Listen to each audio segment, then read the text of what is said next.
ఏమవుతుంది? ప్రమాదం ఉంది, చాలా గొప్ప అపాయం ఉంది. ఎందుకంటే అందుకే దేవుడు అంటున్నాడు, అపాయకరమైన కాలములో. ఎప్పుడు?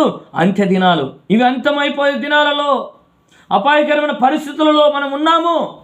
అయితే మనుషులు ఇలా ఉన్నారు అంటున్నాడు. ఇంకా ఎటువంటి వారు అంట? అనురాగరహితులు, అతి ద్వేషులు, అపవాదకులు, అజితేంద్రులు, క్రూరులు ప్రియులారా, క్రూరాతి క్రూరంగా మనుషులే చంపుకుంటున్నారు, మనుషులే హత్యలు చేసుకుంటున్నారు, మనుషులే ద్రోహం చేసి మనుషులు ఎక్కిపోతున్నారంటే వాళ్ళకి ఇంకేం చేస్తారు ప్రియులారా? వాళ్ళకి ఏదో ఒకటి శాతపడి చేపెట్టాం, వాళ్ళు ఎక్కిపోతున్నారు ప్రియులారా. చూసారా, చాలామంది చేపిస్తున్నారు ఈ రోజులలో. ఒకళ్ళు ఉద్యోగం వచ్చిందంటే వాళ్ళు బాగుపడుతున్నారంటే చాలు, ఇంకా సహించలేరు. వాళ్ళు బాగున్నారు అంటే కూడా చాలు, వాళ్ళు చక్కని మంచి బట్టలు కట్టుకున్నారన్నా కూడా వారవలేని వారు ఉన్నారు. ఒక ఉద్యోగంలో స్థిరపడినారు అంటే కూడా వారవలేకున్నారు. ఒక వాహనం కొనుక్కున్నారన్నా కూడా వారవలేని వారు ఉన్నారు. పొలం కొన్నారు, పొలం బాగా పండింది అన్నా కూడా వారవలేని వారు ఉన్నారు. చూసారా పిల్లారా, ఎవరంటే వీరంతా మనుషులే. వారవలేని తత్వం, ద్రోహులుగా మార్చబడుతున్నారు, దొంగలుగా మార్చబడుతున్నారు, వ్యభిచారులుగా మార్చబడుతున్నారు, మనుషులే. కానీ ప్రియులారా, ఇటువంటి వారందరినీ ప్రభు పరిశుద్ధులుగా మార్చడం కోసం వచ్చాడు. దేవునికి స్తోత్రం చెప్పండి.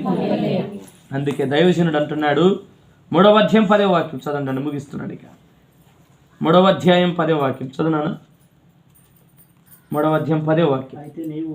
అయితే నీవు నా బోధను, నా ప్రవర్తనను, నా ఉద్దేశమును, నా విశ్వాసమును, నా దీర్ఘశాంతమును, నా ప్రేమను, నా ఓర్పును. పిల్లలు చూసారా, దైవజనుడు అంటాడు, నా బోధన మీరు వినండి, ఒకసారి చూడండి, నా ప్రవర్తన ఒకసారి చూడండి, నా ఉద్దేశములు ఎలా ఉంటాయో చూడండి, నా విశ్వాసం ఎలా ఉందో చూడండి, దీర్ఘశాంతం నేను ఎలా ఉన్నానో చూడండి, నా ప్రేమ ఎలా ఉందో చూడండి, నా ఓర్పు చూడండి అని ఎవరు చెప్తున్నారయ్యా అంటే, ఇలా ప్రార్థన చేసుకుంటా ఉంటే ఒకరి జుట్లు ఒకరికి ముడేసి ఈడ్చుకపోయేవాడు, చెరసాలలో వేసేవాడు, కొట్టేవాడు, ఎవరైనా చంపుతా ఉంటే చూస్తూ ఉండేవాడు, చంపడానికి కూడా సహకారిగా ఉండేవాడు.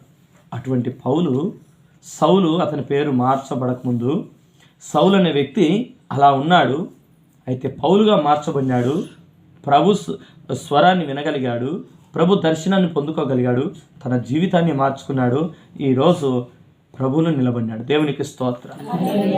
ఏమంటున్నాడంటే, నేను క్రీస్తును పోలి నడుచుకుంటున్నాను, మీరు నన్ను పోలి నడుచుకోండి అంటున్నాడు. చూసారా పిల్లారా, ఎంత మార్పు వచ్చేసిందో, ఎంత మార్పు జీవితాన్ని వచ్చేసిందో, ఎంత మారు మనసు పొందాడో పిల్లారా. ఈ రోజులో ప్రభు నీతో నాతో మాట్లాడుతున్నాడు.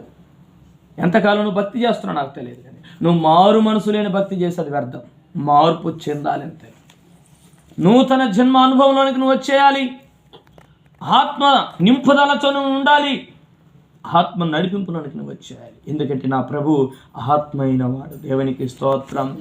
పరిశుద్ధాత్ముడు నీతో నాతో మాట్లాడుతున్నాడు. నిన్ను నన్ను పరిశుద్ధంగా బ్రతకాలని హెచ్చరిక చేస్తున్నాడు. మన బోధ ఎలా ఉండాలి? మనం ఎవరికన్నా సలహా ఇచ్చామంటే అది మేలుకరంగానే ఉండాలి, కానీ ఆ కుటుంబం నష్టపోయేటట్టుగా మనకు ఉండకూడదు.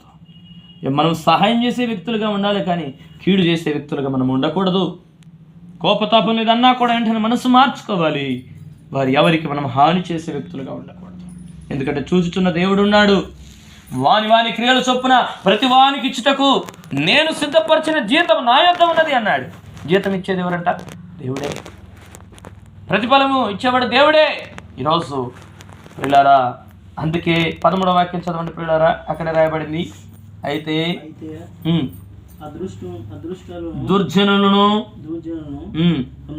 వంచకులను, ఇతరులను మోసపరుచుచు తామును మోసపోవచ్చు అంతకంతకు చెడిపోవదురు. చూసారా పిల్లారా, ఇతరులను మోసం చేస్తూ తాము మోసపోతూ అంతకంతకు ఏమైపోతున్నారట? చెడిపోతున్నారు. అనుకుంటున్నారు నేను చేసేది ఎవరు చూడటం లేదులే. పిల్లారా చూడండి, ఇతరులు మోసం చేస్తున్నారు, తామును మోసపోతున్నారు, చివరికి ఏమైపోతున్నారంట? చెడిపోతున్నారు. తమ జీవితాలు పతనమైపోతున్నాయి, తన కుటుంబాలు పతనమైపోతున్నాయి. ఈ రోజుల్లో దేవుడు నీతో నాతో మాట్లాడుతున్నాడు. మనం ఎవరిని మోసం చేస్తున్నాం? దేవుణ్ణి మోసం చేస్తున్నాం. దేవుణ్ణి మోసం చేస్తే వారి జీవితాలు ఆశీర్వాదకరంగా మార్చబడతాయా? దేవుని కన్నులో మనం గప్పెట్టగలమా? చూచుచున్న దేవుడున్నాడు కదా, సహాయం చేసే దేవుడున్నాడు కదా, ఆదుకునే దేవుడున్నాడు కదా, అక్కర్లు తీర్చే దేవుడున్నాడు కదా. అయితే దేవుడు అంటున్నాడు, ఇతరులు మోసపరచుచు తామును మోసపోవచ్చు, అంతకంతకు చెడిపోతున్నారంట. అయితే ప్రియులారా, ఈరోజు దేవుడు నీతో నాతో మాట్లాడుతున్నాడు. అందుకే ఖండించుము, తప్పుదిద్దుము అంటున్నాడు, గద్దించుము అంటున్నాడు.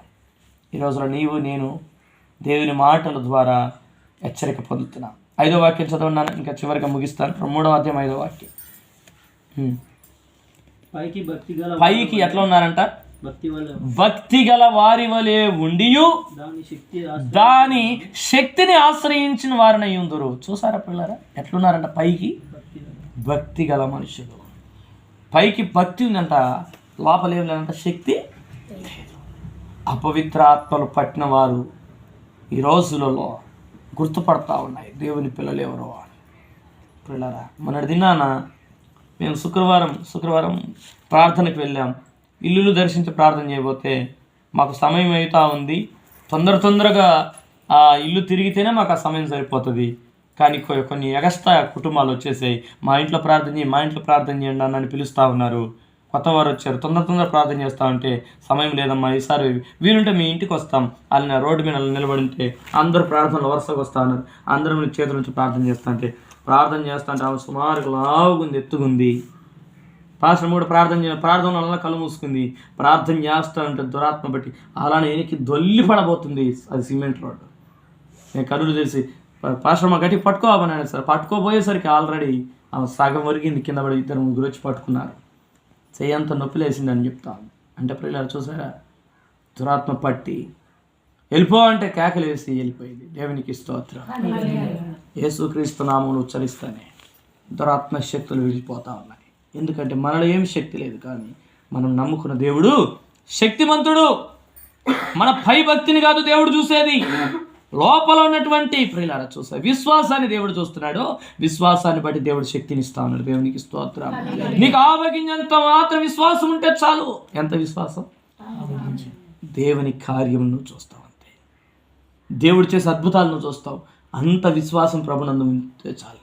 ఈ కొండ వెళ్ళి ఆ సముద్రంలో పడిపో అంటే పడిపోతుందంట. చూసారా, అంత విశ్వాసము మనకు ఉండాలని దేవుని మాటల ద్వారా మనం హెచ్చరిక పొందుతున్నాం. ఈ రోజులలో నీవు నేను మనందరం కూడా పైకి భక్తి వలె వారి ఉండి దేవుని శక్తి లేకుండా ఉన్నట్టయితే అది ఎంత దండగ భక్తి. దండగా అయ్యే భక్తి మనకొద్దు, వ్యర్థమైపోయే భక్తి వద్దు.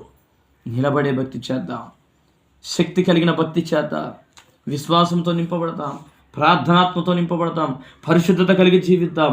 ప్రభు మనకు తప్పక సహాయం చేస్తాడు. అట్టి గొప్ప కృప ఈ కుటుంబాలకు దేవుడు దయచేయగాక. ప్రార్థన చేస్తాం.